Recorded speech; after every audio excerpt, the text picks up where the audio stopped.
Sunday morning chicken mutton எல்லாம் எடுத்துகிட்டு வந்துட்டு வாஷ் பண்ணிவிட்டு ஆல்ரெடி நான் மேக்னேட் பண்ணி வச்சுருக்கேன். அதில் கலர் கம்மியாக இருக்குது, இது கம்மியாக இருக்குது, சரியாக பவுடர் கோட் ஆகலை அப்படின்னு சொல்லிட்டு மறுபடியும் போட்டு மிக்ஸ் பண்ணிகிட்ருக்காங்க. நாம் எப்போவுமே எடுபிடி வேலை தான். ஏதாவது ஒரு மெயின் டிஷ் பண்ணலான்னா நம்மளை விட மாட்டாங்களே அப்படிங்கிற மாதிரி தான் எனக்கு தோணுச்சு. மறுபடியும் கொத்தமல்லி புதினாவை கொடுத்து க்ளீன் பண்ண வச்சுட்டாங்க. இந்த பக்கம் ஒரு பக்கம் மட்டன் பிரியாணி ரெடி ஆகிட்டு இருந்தது. இந்த பக்கம் சில்லி சிக்கன் ஃப்ரை பண்ணி எடுக்க சொல்லி மட்டும் என்கிட்ட கொடுத்துருந்தாங்க. நான் ஃப்ரை பண்ணி எடுத்தேன். அதுவுமே வந்துட்டு நீ ரொம்ப ஃப்ளேம் வைக்கிற, நீ ரொம்ப இது சீக்கிரம் எடுத்துடுற, இன்னும் கொஞ்சம் நேரம் வச்சுட்டு விடு, 2 டைம் ஃப்ரை பண்ணு, அப்படி இப்படின்னு 1008 இன்ஸ்ட்ரக்ஷன்ஸ் போயிட்டே இருந்தது.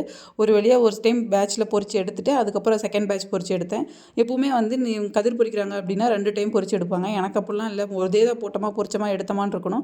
திடீர்னு சிக்கன் மஞ்சூரியன் சாப்பிட்ணுன்னு ஒரு டெம்ட் ஆகிடுச்சு. சரி தேடி பார்த்தா கெச்சப் இல்லை, 1 2 இல்லாமல் இருந்தது.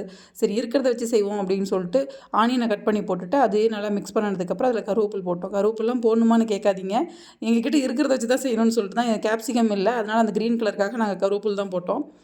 அதுக்கப்புறம் கொஞ்சம் சின்னதாக கட் பண்ணி ஒரே ஒரு பச்சை மிளகாய் இதோட ஆட் பண்ணிவிட்டு ஜஸ்ட்டு மிக்ஸ் பண்ணிவிட்டு ரெட் சில்லி சாஸு, அதுக்கப்புறம் க்ரீன் சில்லி சாஸ் இருந்தது. பீஸாவுக்கு போடுற அந்த பேஸோட சாஸ் கொஞ்சம் இருந்தது.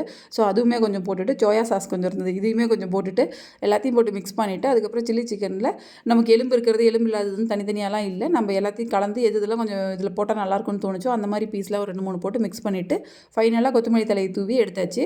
சூப்பரான டேஸ்ட்டில் இருந்தது. நம்மளோட லஞ்ச் என்ன அப்படின்னு பார்த்தீங்கன்னா mutton biryani, chilli chicken, egg, அதுக்கப்புறம் நம்ம ஸ்டைலில் ரெடி பண்ண சிக்கன் மஞ்சூரியன். நிஜமாகவே நல்லா இருந்தது.